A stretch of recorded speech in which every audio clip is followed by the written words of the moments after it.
오늘은 어버이날입니다. 오늘은 어린날이 아니고 어린이주일이 아니고 오늘 어버이주일입니다. 어버이주일은 5월달 둘째 주가 아니고 매일이 어버이날입니다. 아버지날. 우리 아버지가 누구예요? 예, 하나님이 우리 아버지시죠. 그래서 매주가 그래서 오늘 여러분 어버이주일 때문에 아버지날 때문에 아버지날로 오늘 예배에 참석하셨습니다. 아멘. 네, 다음 주는 이번 주 다음 주 어버이날로 해갖고 또 이제 부모님도 찾아뵙 분들도 있을 것이고 또 전화를 드린 분들도 있을 텐데 육신의 부모님에게도 우리가 공경을 해야 되듯이 오늘은 아버지 날이니까 매일매일이 아버지 날이니까 아버지께 경애를 감사하시고 또 축복하시고 또 주신 사랑을 감사하면은 귀한 나날이 되기를 예수님의 이름으로 축복합니다. 아멘. 우리 그렇게 사시면 되겠어요. 어버이날만 아니고 우리 영적인 아버지가 계시니까 아버지의 날 오신 것을 여러분 축하드립니다. 아멘. 자, 오늘 말씀 보겠습니다. 오늘 제목이 아버지여 내게 축복하소서라는 제목입니다. 아버지여 내게 축복하소서. 자, 보겠습니다. 자, 이 땅에서 하나님의 이미지를 보여주는 두 제도가 있습니다. 그것은 바로 가정과 교회입니다. 5월달을 우리가 가정의 날로 이렇게 많이 이렇게 얘기를 하죠. 어린이날도 있고 또 그 어버이날도 있고 그래서 그런지 우리나라는 이 5월달을 굉장히 가정의 날로 이렇게 얘기를 하고 있는데요. 하나님께서 오늘 하나님의 이미지를 보여주는 두 제도 기관이 있다고 하는데 그것이 바로 가정과 교회라고 이렇게 말해주고 있습니다. 이 두 제도, 이 두 기관 제도는 아이들과 그 세상을 향해서 이 두 제도를 통해 가정과 교회라는 이 두 기관을 통해서 제도를 통해서 아이들과 세상을 향해서 하나님이 누구시고 그리고 하나님이 어떤 분이신지를 보여주는 그런 그림이 되도록 만드신 제도인 거예요. 가정을 통해서 하나님이 어떤 분이신지 세상에 하나님이 어떤 분이신지를 보여줄 수 있는 그런 그림을 그릴 수 있는 것이 바로 가정과 교회라는 것을 하나님께서 세우신 것이죠. 하나는 그것이 가정이고 하나는 교회입니다. 가정을 만드신 분이 가정을 제일 잘 알겠죠. 또 교회를 만드신 분이 교회에 대해서 너무나 잘 아실 거예요. 그분이 어떻게 만들었는지 무엇 때문에 이 가정과 교회가 기능하는지 그 궁극적인 목적을 쓴 것이 바로 성경이고 말씀인 것입니다. 왜 가정을 세우셨고 왜 교회를 세우셨는지 그 궁극적인 목표를 알 수 있는 것이 바로 우리가 가지고 있는 성경 곧 하나님의 말씀이라는 것이죠. 그래서 하나님이 만드신 가정을 알려면은 말씀으로 우리가 돌아가야 돼요. 말씀을 제대로 살펴보면 성경이 말하는 가정 질서, 또 가정의 원칙, 가정이 어떻게 흘러가는지, 어떻게 사랑하는지, 또 부모는 어떻게 자녀를 가르쳐야 될지, 어떤 방식을 따라 또 해야 될지 정확하게 성경에서 우리에게 제시를 해주고 있습니다. 여러분 핸드폰도 스마트폰도 어떻게 해요? 스마트폰을 만든 사람이 가장 잘 알죠. 저는 잘 몰라요. 가지고 있지만 잘 몰라요. 그러나 스마트폰을 아이폰을 만든 그 사람이 아주 정확하게 알겠죠. 마찬가지입니다. 가정도 하나님이 만드셨습니다. 교회도 하나님이 만드셨어요. 하나님이 아버지시고 우리가 자녀이잖아요. 그렇죠? 예수님도 아들이고 하나님도 예수님의 아버지셨습니다. 그래서 성경이 말하는 가정의 개념, 오늘 보시면은 여기 계속 이어서 보면 성경이 말하는 가정의 개념이 오늘날 이 세상의 가정의 개념으로 이어져 내려온 것입니다. 가장 중요한 것이 뭐냐면 하나님이 주신 법과 원칙입니다. 자, 가정은 하나님이 만드셨기 때문에 하나님의 법에 따라 가정이 움직이면 가장 행복합니다. 건강한 사람이 생산되고 건강한 성공을 이룰 수 있게 되어집니다. 예, 그래서 가정도 질서가 있어야 돼요. 가정도 질서가 있어야 되는 거죠. 마찬가지입니다. 여러분, 빨간불, 주황불, 초록불 어디서 볼 수 있어요? 어디서 볼 수 있어요? 신호등이 어디 있나요? 길에 있잖아요. 도로에 있는데 이 빨간불, 주홍불, 그 다음에 초록불이 있듯이 우리가 정확한 불이 켜져 있을 때 자동차를 운전하듯이 빨간불이었을 때 자동차가 가면은 벌금 15점과 벌금을 내야 돼요. 뭐 15점인지 몇 점인지 모르겠지만은 벌점이 있습니다. 그 신호에 따라 자동차를 운행을 해야 되듯이 성경에도 가정의 원칙과 원리가 있는 거예요. 그래서 그것이 바로 중요한 진리고 다른 말로 하면은 하나님의 법인 것입니다. 하나님의 법칙인 것이죠. 그래서 가정은 하나님이 만드셨기 때문에 하나님의 법에 따라 가정이 움직이면 가장 행복합니다. 건강한 사람이 생산되고요, 또 건강한 성공을 이룰 수 있게 됩니다. 아까 말했듯이 만드신 자가 제일 잘 알아요. 만드신 자가. 그리고 성경에서는 하나님과 하나님의 자녀를 부모와 자녀의 비유를 이렇게 하고 있고요. 또 부부와 신랑과 신랑과 신부의 비유를 들듯이 가장 중요한 가정의 핵심적인 DNA는 바로 뭐냐면은 성경 속에 있다는 것을 여러분이 확신하셔야 돼요.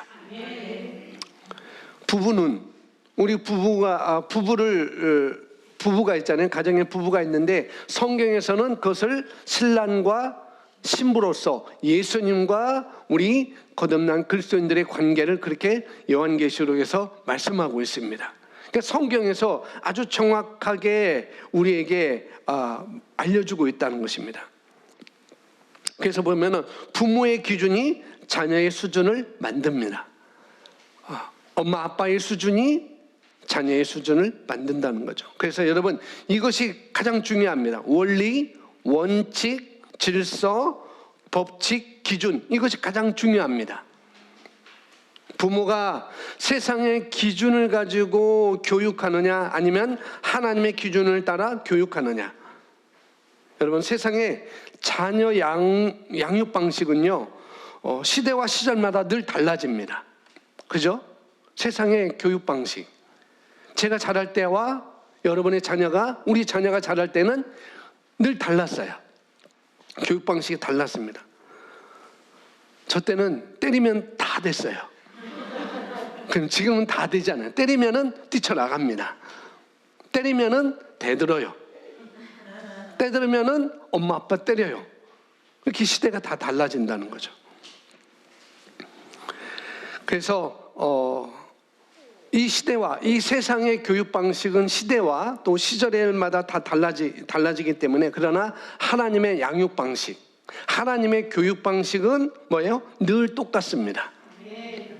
여러분, 성경이 이건 틀렸으니까 이 구절은 빼고 저 구절을 다시 집어넣다 그런 적 있나요?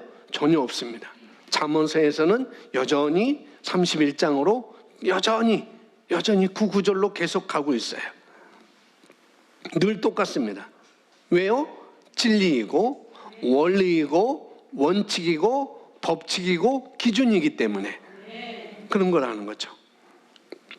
자, 요한복음 17장에서 예수님은 교회를 위해서 이렇게 기도하셨습니다. 함께 읽습니다. 내게 주신 영광을 내가 그들에게 주었사오니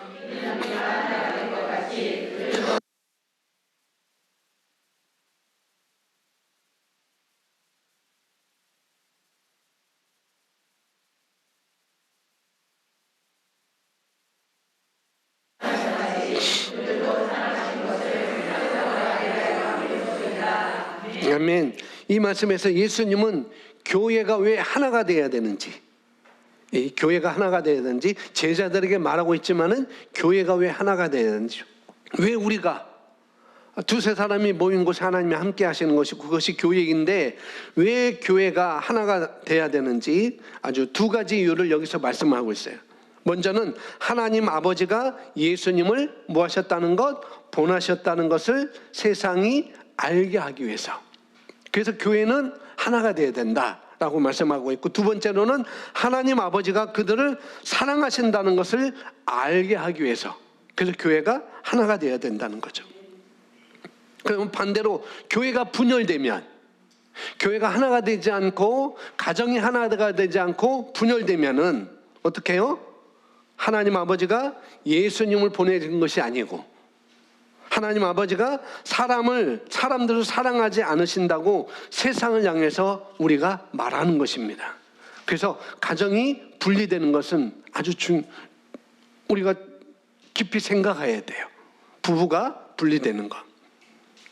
자, 다음 보겠습니다. 그리스도인들은 자신을 향해서만 살 수 없습니다.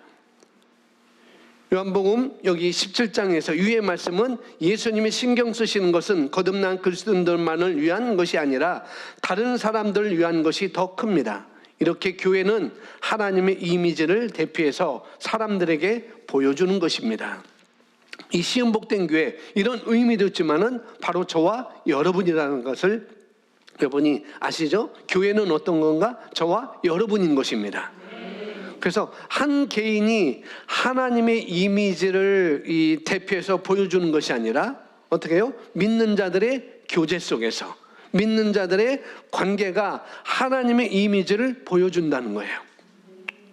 부부가 하나님의 이미지를 보여주는 것이고, 그 가정이 하나님의 이미지를 보여주는 것이죠. 그래서 교회가 하나가 되지 않으면, 가정이 하나가 되지 않으면은, 부부가 하나가 되지 않으면은 사람들에게 하나님 아버지가 그들을 사랑하시고 또 하나님 아버지가 예수 그리스도를 보내셨다는 것을 확신 주기가 아주 어려워요. 우리 자녀들에게도 그렇고 세상에도 그렇고.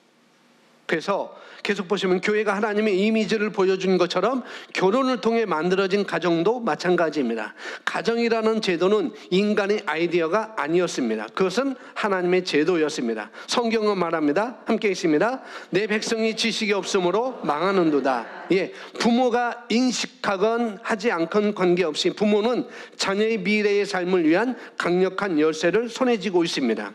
자녀에게 있어 부모가 가장 중요한 대리자여서 부모를 통해서 하나님으로부터 또는 사단으로부터 이미지가 자녀에게 심어집니다. 아주 중요하죠. 우리 부모들은 대리자라는 거예요. 하나님의 이미지를 심어두든지 사단의 이미지를 심어두든지, 하나님께서 우리 자녀를 어떤 방향으로 이끌고 가는지를 심어두든지, 아니면 마귀의 그런 책략을, 마귀의 그런 괴계를 심어두든지, 그건 우리 부모, 아버지와 어머니의 책임이라는 거죠. 대리자로서 하나님께서 세우셨습니다. 예, 많은 경우에 나는 누구인가? 하나님은 누구신가? 하나님과 어떤 관계여야 하는가? 그리고 사람들과 어떤 관계를 가져야 되는가? 여기에 관해서 우리 어릴 때는 마음에 받은 이미지가, 제가 어릴 때는 저 세대 60년대 태어나셨던 분들, 또 그 이전에 태어나셨던 분들, 그런 분들은 마음에 받은 이미지가 뭐냐면은 성인이 된 우리의 길을 결정했어요. 지금도 똑같습니다. 지금 우리 자녀들 마음에 받은 이미지가, 어릴 때 받은 이미지가 그들이 성인이 되었을 때 그 삶의 길을 결정한다는 거예요. 그래서 우리 자녀들에게 어떤 이미지를 보여줄 것인지, 아버지로서, 어머니로서, 가정으로서, 교회로서 어떤 이미지를 보여줘야 될지는 아주 중요한 것이죠. 그래서 하나님께서 우리 안에 정체성과 또 삶의 목적을 심어주는 주요한 방식은 바로 축복을 통해서 보여준다는 거예요.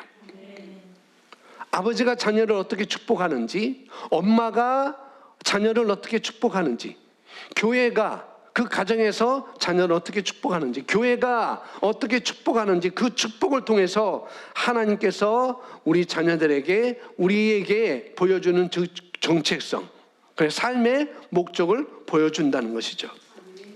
그것이 축복을 통해서라는 거예요. 그래서 창세기 27장, 오늘 본문 말씀인데 27장 전체를 우리가 보아야 되겠지만은, 창세기 27장 34절에 보면 아들이 아버지에게 울면서 하소연하는 구절이 기록되어 있습니다. 자, 34절, 38절 두 구절인데 함께 있습니다. 에서가 그의 아버지의 말을 듣고 소리질러 슬피 울며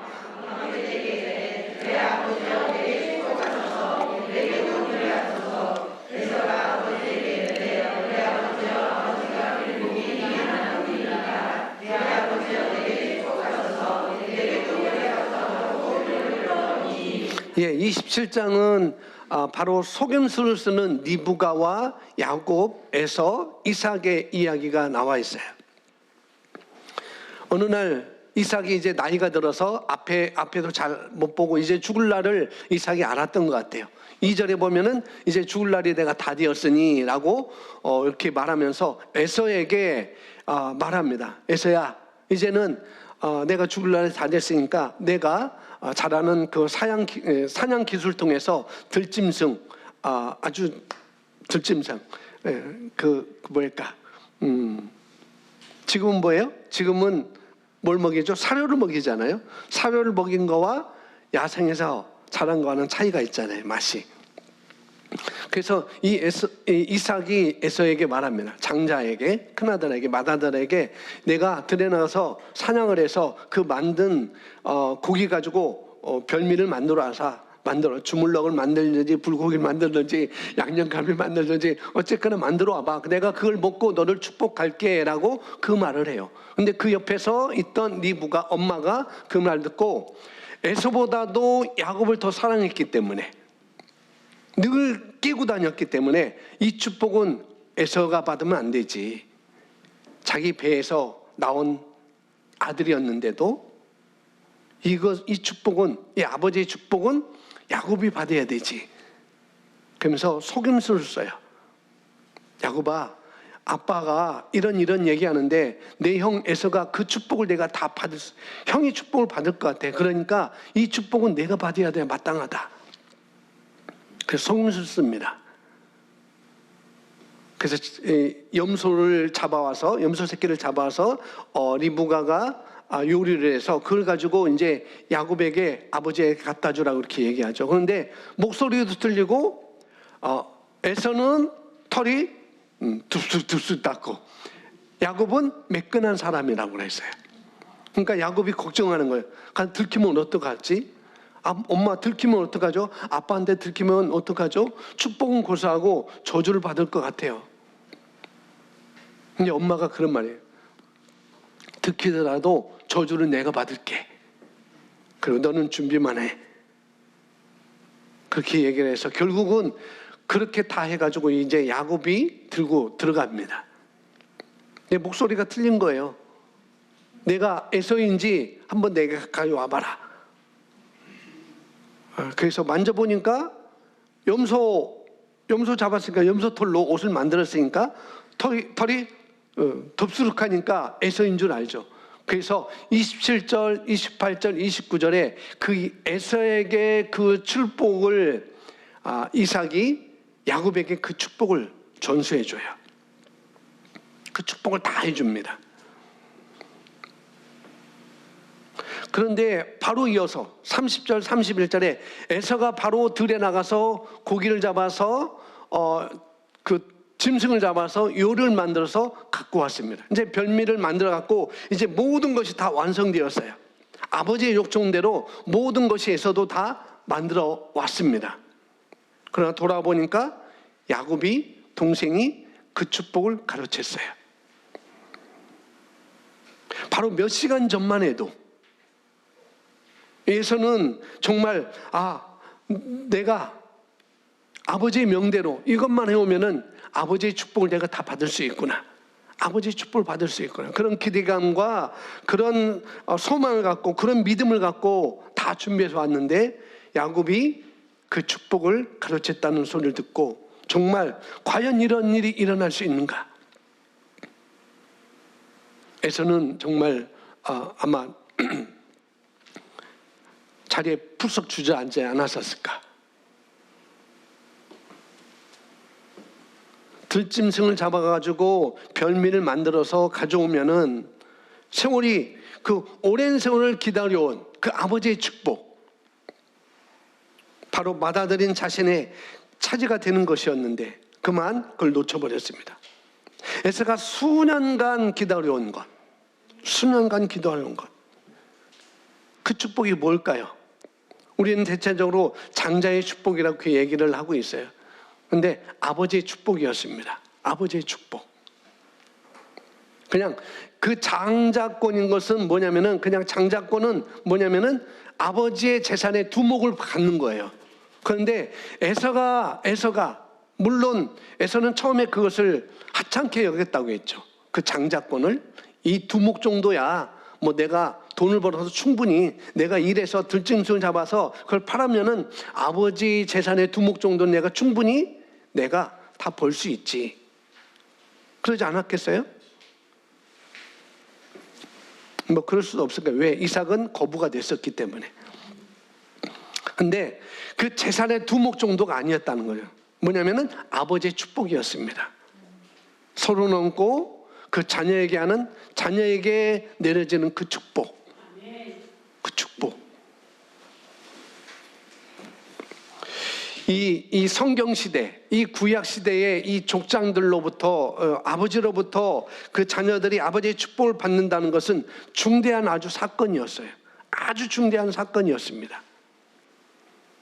아버지의 축복을 받게 된 자녀들은 부모에게 인정받았다는 사실 하나만으로도 대단한 긍지를 가지고 살 수 있고, 장래에 또 그런 그림을 그릴 수가 있습니다. 심지어 그들에게 예비된 특별한 장래까지, 그 아버지의 축복을 통해서 이 장래, 그 자녀들의 장래까지 그려볼 수 있게 되었던 것이죠.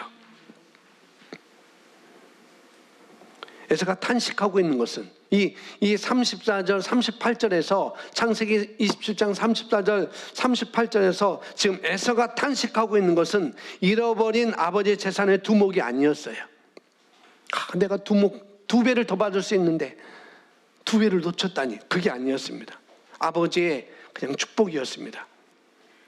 어쩌면 아들, 이 에서가 아버지 이삭을 향해 외치는 이 비통한 절규, 이 34절, 아버지여 내게도 축복하소서, 아버지여 내게도 축복해 주세요, 야곱에게 축복했던 그 축복 좀 남았지 않겠어요? 내게도 축복해 주세요 라고 하는 그 절규는 바로 오늘날 수많은 성인 자녀들이 오늘 아버지와 엄마에게 외치는 절규와 비슷하다는 거예요. 어쩌면은 나는, 우리 자녀는 그런 절규가 없었는데, 아니요, 속으로 그런 절규를 할 수도 있습니다. 왜 아버지는 나에게는 축복을 주지 않았지? 왜 어머니는 나에게는 축복을 주지 않았지? 에서처럼 탄식하면서 오늘 성인 자녀들이나 이 사춘기 자녀들이 그 아버지와 어머니를 향해 외치는 절규일 수도 있습니다. 아버지여 내게 축복하소서, 남은 축복이 없습니까? 내게 그 남은 축복이라도 내게 해주세요라고 하는 그 절규의 소리가. 그래서 우리 안에 있는 정체성, 우리 자녀들 안에 있는 정체성과 삶의 목적은 말씀에 있지만은 말씀을 가지고 아버지와 어머니가 자녀를 축복하는 그 축복 속에 있다는 거예요. 재산의 두목, 뭘 물려줄까? 왜 그런 정도가 아니라는 거예요. 이 에서의 절규는 그런 종류, 그 절규가 아니었어요.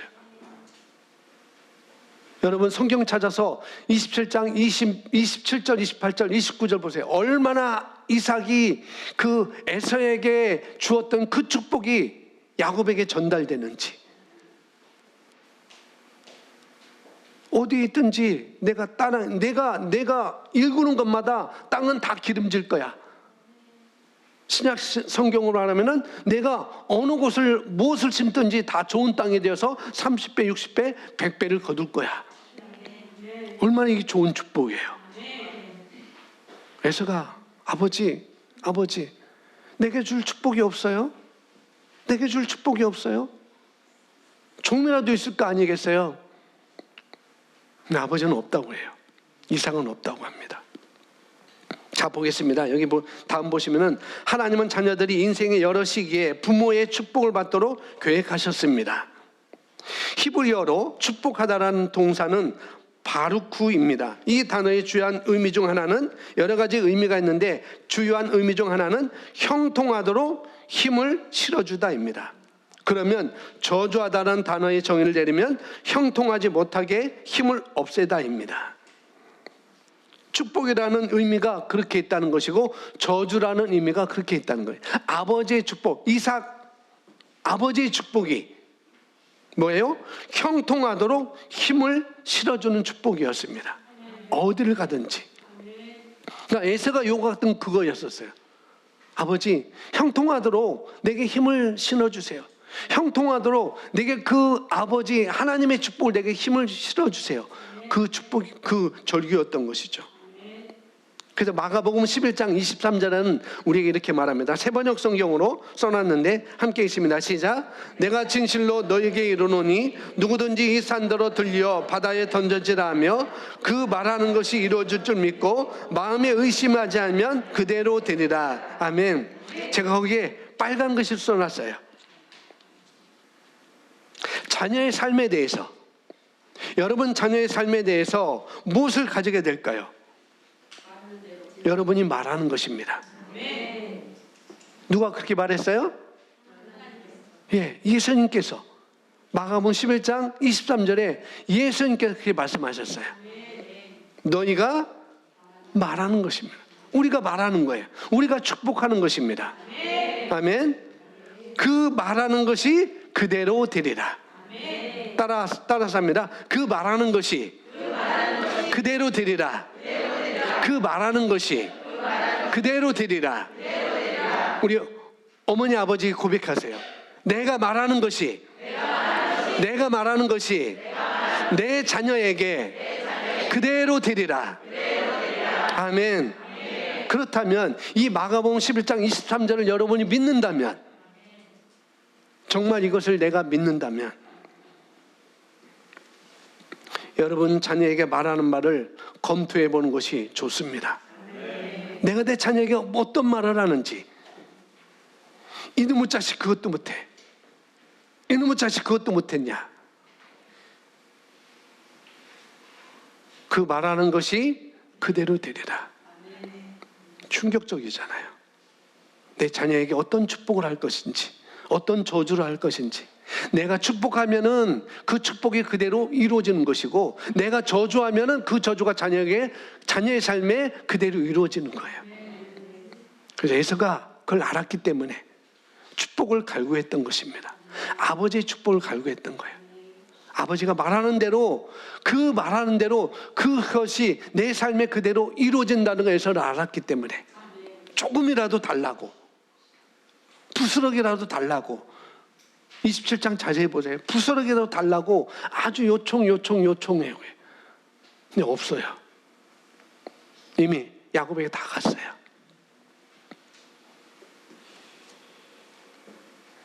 우리 부모는 자녀를 축복하도록 하나님이 대리인으로서 사용할 수 있어요. 우리를.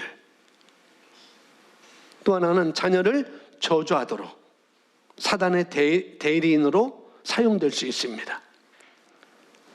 엄마인 내가, 아버지인 내가 하나님의 대리자로서 자녀를 축복하는 자료로 가도록 할 것인가, 아니면은 사단의 대리자로서 저주하는 자료로 가게 할 것인가. 그건 우리 부모의 책임이 있습니다. 앞으로 결혼할 우리 청년들도 이거를 잘 새겨야 돼요.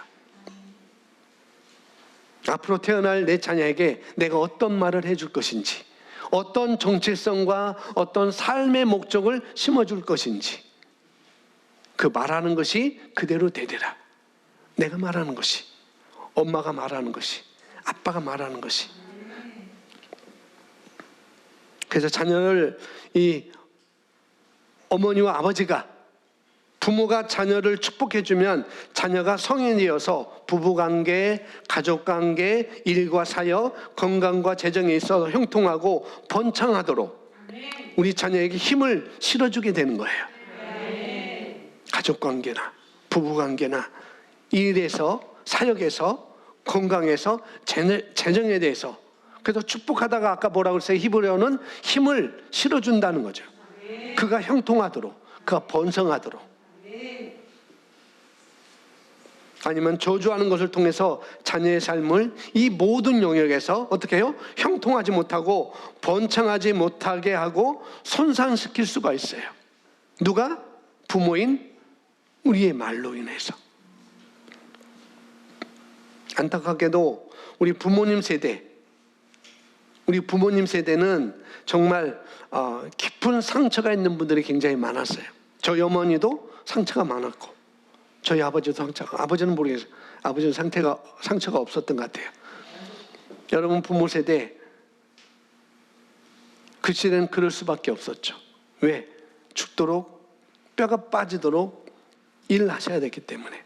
그래서 자녀들을, 우리를 이렇게 키워야 됐기 때문에. 그래서 한많은 민족이라고 그랬어요. 한많은 민족. 그래서 한민족이라고 그랬는지 모르겠지만은 우리 엄마들이 한이 많았죠. 우리 어머니들이. 그런 상처가 많이 있었습니다. 왜? 그분들이 부모가 되기 전에 이미 자기 자신을 저주하는 파괴적인 사이클 속에 있었기 때문에, 그 부모 윗세대로부터 저주받는,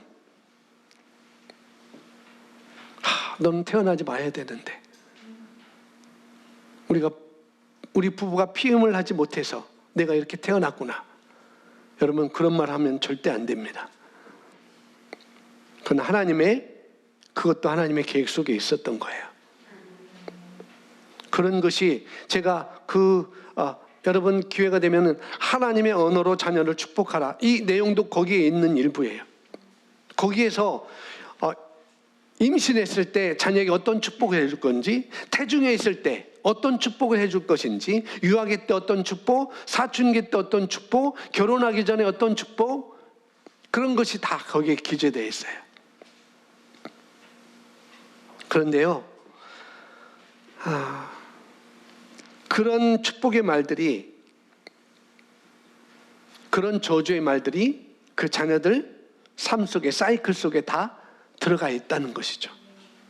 그래서 태중에서부터, 임신할 때부터, 태중에서부터 축복할 수 있는 그런 하나님의 언어로 축복하라, 자녀를 축복하라라는 그런 책 속에 있습니다. 그래서 우리 부모님 세대는 이미 자기 자신을, 자기 정체성을, 자기 삶의 목적을 바로 교육을 받을 수 없었기 때문에 어떻게 해요? 자기 자신과 하나님에 관해 마귀가 주는 이미지를, 하나님의 성품을 잘못 이해하는 그런 것들을 가지게 되었죠. 그런데 우리와 우리 자녀의 삶에서는 어둠의 나라에서 어떻게 해요? 어둠의 나라가 빼앗아간 그 모든 것을 회복해 주기 위해서 바로 예수님이 우리의 속량자로 오셨습니다. 그리고 다 회복해 주셨어요. 그래서 버림받는 것에 대한 두려움, 수치심, 완벽주의, 역기능성, 학대, 이혼, 재혼, 이 사이클을 끊기 위해서는 많은 경우에 마음의 치유를 받아야 되고, 또 하나님의 사랑과 신실하심에 대한 깊은 계시가 있어야 됩니다. 말씀에 대한 깊은 계시가 있어야 이 모든 것들을 다 어떻게 해요? 끊어질 수가 있어요. 이어서 보겠습니다. 하나님께서는 축복에 특별한 유력을 주셨습니다. 축복은 하나님의 정체성, 즉 내가 누구인가와 인생의 목적, 즉 내가 왜 여기 있는가에 대한 그분의 형상을 개인의 마음속 깊숙이 새기는 중요한 방식입니다. 축복은요, 인생의 비전, 그것이 육체적이든 정신적이든, 육체적 건강에도 필요하고 정신적인 건강도, 또 물질적인 형통, 가족관계의 역동의 그 모든 각 사람의 혼애, 우리 모든 각 사람의 혼애, 하나님과 자신 그리고 다른 사람을 바라보는 눈이 어떻게 새겨지느냐, 그거와 직결되기 때문에 매우 중요하다는 거예요. 이 축복이라는 거, 자녀를 향한 축복이, 그 자녀들이 하나님을 바라보는 것, 또 나 자신을 바라보는 것, 또 다른 사람을 바라보는데 아주 그 자기 마음속에 그들의 자녀들 눈에 어떻게 새겨지느냐가 아주 중요하기 때문에 이 축복이 중요하다는 거예요. 자녀를 축복하는 것. 정체성은 아주 간단히 말해서 자기 인식이에요. 자아상. 나는 누구인가? 나는 무엇을 가지고 있고 무엇을 할 수 있는가? 나는 누구인가? 나는 어떤 존재 가치가 있는가? 이것은 인생 환경을 대하는, 자기 삶의 어떤 환경을 대하는 우리 자녀의 태도에 결정적인 영향을 줍니다. 여러분 자녀의 그 정체성. 나는 안 돼. 엄마가 나는 나 바보라고 그랬지. 나는 바보라고 그랬지. 그 정체성이 그 아이가 결혼에서도, 부부관계에서도, 가족관계에서도, 일과 사역에서도, 건강에 대해서도, 재정에 대해서도 형통을 끌어올 수 없는 그런 자기 정체성을 가지게 된다는 거예요. 뭐 할 때마다 안 되면은 뭐가 생각나요? 바보라고 했지. 뭐 할 때마다 뭐가 생각나고요? 바보라고 그랬지. 멍충이라고 그랬지. 그것이 생각나서 이 일을 도전하지 못하게 하고 더 발전하지 못하게 한다는 거죠. 그래서 아버지의 축복이 중요한 겁니다. 어머니의 축복이 중요한 것입니다. 다 이어서 보겠습니다. 청소년기를 지나 성인기는 어릴 때 어떤 정체성과 인생의 목적을 전수받느냐에 따라 결정적 영향을 받습니다. 하나님은 예나 지금이나 정체성과 인생의 목적에 대한 그분의 메시지를 각 개인에게 전수해 주기를 원하십니다. 부모들이 자녀들에게 이것 하나만 꼭 해야 됩니다. 하나님이 특별히 맡기신 한 가지 일, 즉 자녀들이 성장기에 자신의 정체성과 인생의 목적에 대한 그분의 메시지를 받아들이도록 하는 일입니다. 하나님의 메시지를. 너는 누구라고 하는가?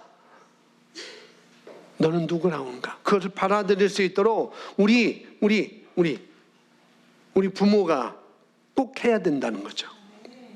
에베소서 2장 10절 말씀, 세번역 성경입니다. 함께 있습니다. 시작.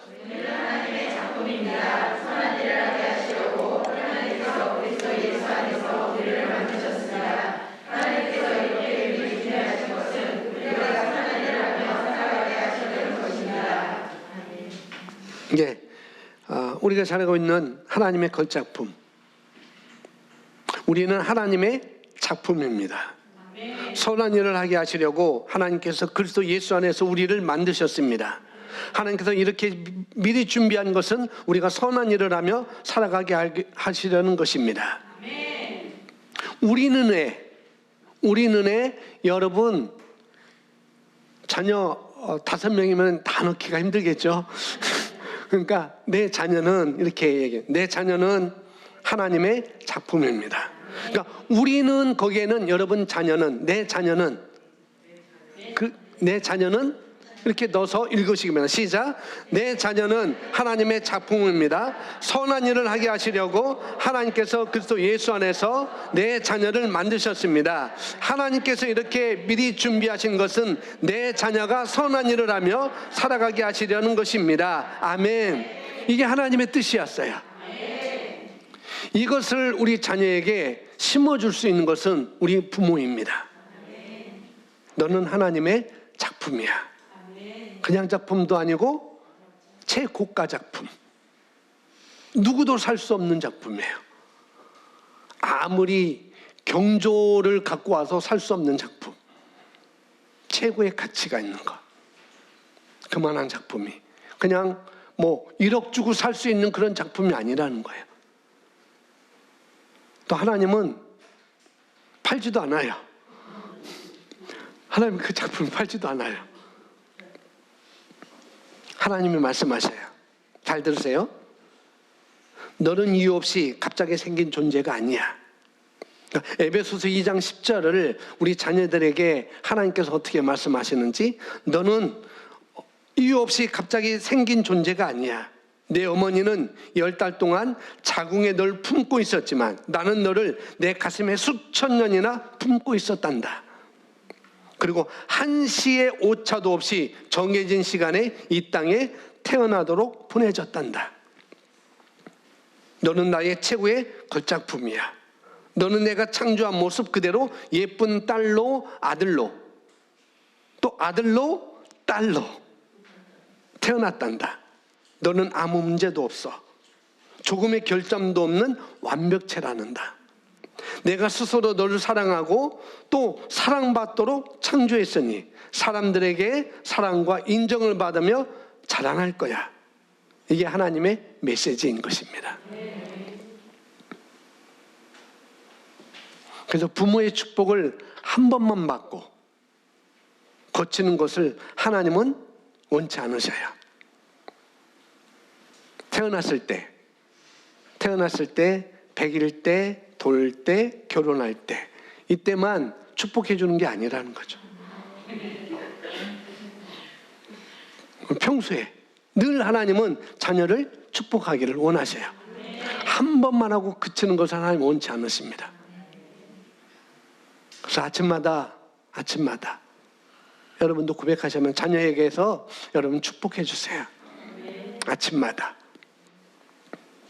내 눈에 안 보여도 아무 증거 없어도 축복해 주세요. 멀리 외국에 있어도 축복해 주세요. 그러면은 그 말하는 것이 그대로 된다라고 주님께서 말씀하셨습니다. 가정에서 가족이 서로에게 쓸데없는 존재라는 사탄의 메시지가 아니라 너는 쓸데없는 존재야, 너는 바보야, 너는 멍충이야, 이런 사탄의 메시지가 아니라 소중한 존재라는 하나님의 메시지를 꾸준히 전달하는 분위기를 우리가 연습해야 돼요. 우리가 이런 거 연습을 잘 안 해왔는데 연습을 해야 됩니다. 좀 쑥스러울 수도 있어요. 큰애한테 하기에는. 작은 꼬망이한테는 하기가 참 굉장히 귀엽고 뭐 사랑스럽는데 그렇다고 뭐 커졌다고 사랑스럽지 않나요? 다 사랑스럽죠. 근데 좀 쑥스러울 수 있어요. 그럼에도 불구하고 하셔야 됩니다. 나보다 큰데 그럼에도 불구하고 하셔야 돼요. 아멘? 아멘이십니까? 저도 누구 따라해봤어요. 예, 꽃이 자랄 때에는 지금 꽃이 많이 자랐잖아요. 꽃이 많이 폈잖아요. 꽃이 자랄 때는 공기, 토양, 물, 햇빛, 그 다음에 안전하게 자랄 수 있는 안전한 장소가 필요하다고 합니다. 이게 기본적인 꽃이 자랄 수 있는, 식물이 자랄 수 있는 기본적인 요소라고 합니다. 이와 같은 5가지 기본 구성 요소를 갖추어지면은 그 꽃은, 그 식물은 아주 잘 자란다고 그래요. 그 열매도 맺고요. 꽃의 기본 필요가 마찬가지, 꽃이 기본 필요와 마찬가지로 토양, 햇빛, 물, 그 다음에 공기, 그 다음에 안전한 장소, 이것이 필요하듯이 역시 마찬가지로 5가지, 축복에도 5가지 핵심 요소가 있어요. 거기 써놓아 있습니다. 가족의 축복은 첫 번째로 애정어린 접촉에서 시작됩니다. 뭐라고요? 애정어린 접촉입니다. 이 애정어린 접촉으로부터 시작돼서 그것은 높은 가치를 말로 표현한 것으로 연결되고요. 그리고 그 내용은 축복받은 자녀나 새로운 특별한 장래를 비춰줍니다. 그 축복의 말은 자녀에게 또 세론들에게 또 다른 사람들에게 특별한 장래를 비춰준다는 거예요. 장래. 마지막으로 축복이 반드시 이루어지도록 적극적으로 헌신하는 자세가 있어야 됩니다. 이것이 5가지 기본 핵심 요소예요. 애정어린 접촉입니다. 구약시대에는 가정에서 축복을 베풀 때는 반드시 애정어린 축복을 했습니다. 창세기 27장 26절에 보면은 이삭이 야곱을 축복하기 위해서 에서인 줄 알고 축복해서 입맞춤을 합니다. 이런 애정어린 접촉이 있었다는 거죠. 거기 성경상에 다 써놓지 않았어요. 마가복음 10장에 보면은 많은 사람들이 예수님이 계시는데 자기의 자녀들을 예수님 만져주심을 바라고 데려왔어요. 근데 제자들이 애들은 물러거라, 애들은 물러가라라고 했어요. 근데 예수님은 그냥 내버려둬. 그러면서 그 아이들을 안고 축복해 주는 장면이 마가복음 10장에서 나옵니다. 어떤 축복을 할 때 애정어린 접촉을 하는 것을 볼 수가 있습니다. 그래서 성경에는 축복이 베풀어질 때마다 애정어린 접촉을 통해서 앞으로 하고자 하는 말에 대한 배경을 그렇게 만들었어요. 입맞춤, 구약 시대는 입맞춤이 많았고, 다끈따라게 입맞춤하기는 좀 그러니까 뽀뽀 정도는 괜찮을 것 같고, 그 다음에 안아주기, 그 다음에 안수해 주는 거. 여러분이 자녀에 대해서 그렇게 안아주고 안수해주고 그러면은 뭐냐면은 그것은 따스함과 인정을 느껴요, 자녀들이. 그리고 확신뿐만 아니라 신체 건강까지 전달하는 열쇠가 됐습니다. 이 안수하는 것, 안아주는 것, 허그하는 것, 이것은 신체의 건강까지 해결해주는 그런 열쇠가 되었다고요, 성경에 보면은. 그래서 여러분 자녀들 많이 안아주세요. 아멘. 많이 안아주세요. 그리고 안수해줘도 괜찮아요. 안수는 목사만 하는 게 아니에요. 여러분도 안수할 수 있어요. 여러분도 할 수 있습니다. 자, 두 번째, 마음속의 생각을 말로 표현하기인데요. 현 시대 가정에서는 사랑을 베풀고 이 개인의 가치를 인정해주는 말을 듣기가 참 어려운 시대가 되었어요. 왜? 일찍 나가야 되니까. 아이들도 일찍 나가야 되고 엄마 아빠도 일찍 나가야 되고, 그래서 그런 축복의 말을 해주는 시대가 어려운 시대가 되었다는 거예요. 그럼에도 불구하고 어떻게 해요? 축복은 말로 표현할 때만. 그래서 사모님이 그래요. 목사님, 여보 말해봐 자꾸 그래요. 저도 말 표현하는 것이 연습을 해야 돼요. 연습을 많이 해야 됩니다. 그래서 축복은 말로 표현할 때만 효과를 발휘합니다. 마음속에 담아있는 것은 효과가 없어요. 말로 표현하면 듣는 사람에게 적어도 본인이 관심의 대상이 될 만한 가치가 있다는 것을 그들이 깨닫게 돼요. 아, 내가 관심을 받고 있구나. 내가 아빠의 이런 관심을 받고 있구나. 내가 엄마의 이런 관심을 받고 있구나라고 그것을 표시하게 됩니다. 그래서 축복을 여러분의 언어로 표현하지 않는다면 그 개인의 가치와 인정에 대해서는 분명히 확신이 서지 않을 거예요. 하나님은 언제나 말씀하시는 하나님이셨습니다. 예, 하나님은 언제나 말씀하시는 하나님이었어요. 언제나. 우리도 하나님의 대리자로서 자녀에게 언제나 말해야 돼요. 축복의 말을 해야 됩니다. 사단의 대리자가 돼서는 안 되겠죠. 그죠? 멍충이 하면 안 돼요. 바보하면 안 돼요. 너 그것도 못하니? 그러면 안 돼요. 너는 할 수 있어. 지금은 그렇지만 너는 할 수 있어. 너는 잘할 수 있어. 너는 최고란다. 아멘. 세 번째는 높은 가치를 부여합니다.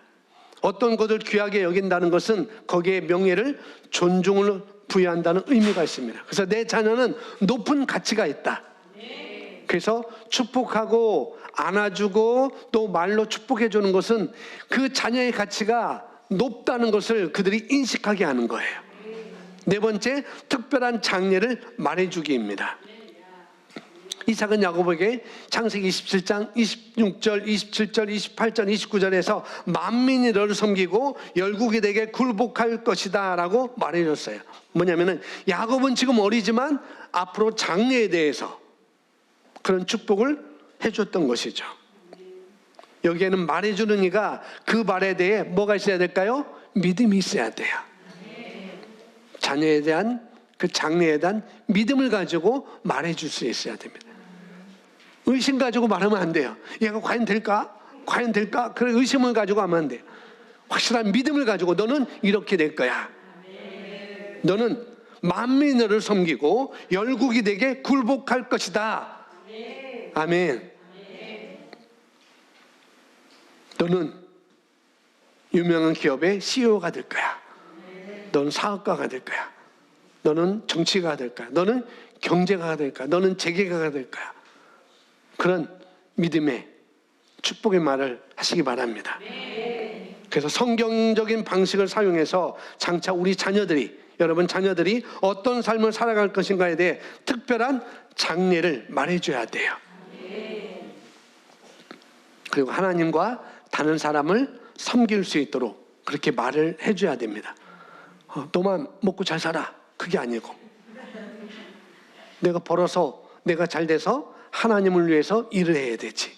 다른 사람을 위해서 내가 일해야 되지. 그렇게 그런 목적을 분명히 심어줘요. 마지막 적극적인 헌신입니다. 그래서 이것은 다른 말로 축복을 베푸는데 수반되는 책임감이라고 이렇게 말을 바꿔도 돼요. 적극적인 헌신, 책임감. 그러니까 구약의 족장들 아브라함, 이삭, 야곱, 요셉 이런 사람들 보면은 자녀에게 축복을 부여할 때는 축복의 말뿐만 아니라 하나님의 친히 그 자리에 임재하셨어요. 여러분이 자녀를 그렇게 말씀을 가지고 말씀에 입각해서 말씀을 통해서 여러분이 자녀를 축복하면 하나님의 임재가 그 자리에 있습니다. 하나님의 메시지가 그 자녀에게 심어지는 것입니다. 그것이 들어가는 것이죠. 마찬가지로 오늘날 부모들은 주님을 의지하면서 자녀를 축복하시고 끝까지 인내할 수 있는 힘을 주님으로부터 공급을 받을 수 있도록 해줘야 됩니다. 아멘. 근데 축복을 전달하는 것은 말로만 되는 일이 아니라는 거예요. 적극적인 헌신이 있어야 돼요. 말과 더불어 거기에는 축복을 받는 자가 성공할 수 있도록, 그 축복을 진짜 이룰 수 있도록 어떻게 해요? 도와줄 수 있는 실천이 뒷받침돼야 됩니다. 너는 훌륭한 피아니스트가 될 거야. 그럼 학원도 안 보내. 그럼 피아노도 안 사줘. 그럼 어떻게 됐다는 거예요? 너는 훌륭한 야구 선수가 될 거야. 그런데 배트도 안 사주고 공도 안 사주고 글러브도 안 사주고 동호회도 못 들어가게 하고 너 공부만 해. 그러면 되겠느냐는 거죠. 거기에 대한 적극적인 헌신이 있어야 돼요. 아멘. 우리 부모의 부족한 헌신 때문에 아이에게 전달한 힘을 아이가 받을 그런 전달한 말은 힘을 잃게 돼요. 그래서 적극적인 우리의 헌신이 있어야 됩니다. 축복의 말뿐만 아니라 거기에 책임까지 질 수 있는 물질 후원도 필요한 것이고 재료 후원도 필요한 것이고 다 그런 것이죠. 자, 아래표가 있어요. 제가 처음 하는 건데 이 표에 아버지와 엄마가 각자 체크를 해보세요. 각자. 지금 하라는 게 아니고 나중에 하세요. 자, 셀 모임 때 하시면 돼요. 나는 그들에게 애정어린 접촉을 하고 있는가? 1번은 아주 드물게. 그럼 보통 하고 있다면 5번이겠고요. 자주 한다는 이렇게 하겠어요. 나는 축복의 말을 입으로 표현하는가? 그것이 자녀이든 그 아내이든 그것이 남편이든 그게 셀원이든 관계없습니다. 내가 복을 빌어준 사람들에게 높은 가치를 부여하는가? 그들의 삶을 위한 특별한 장례를 표현해 보았는가? 5번 대체로 내가 표현한 축복의 말을 이루기에 나의 헌신의 수준은 어느 정도인가? 이것을 체크해 보시기 바랍니다.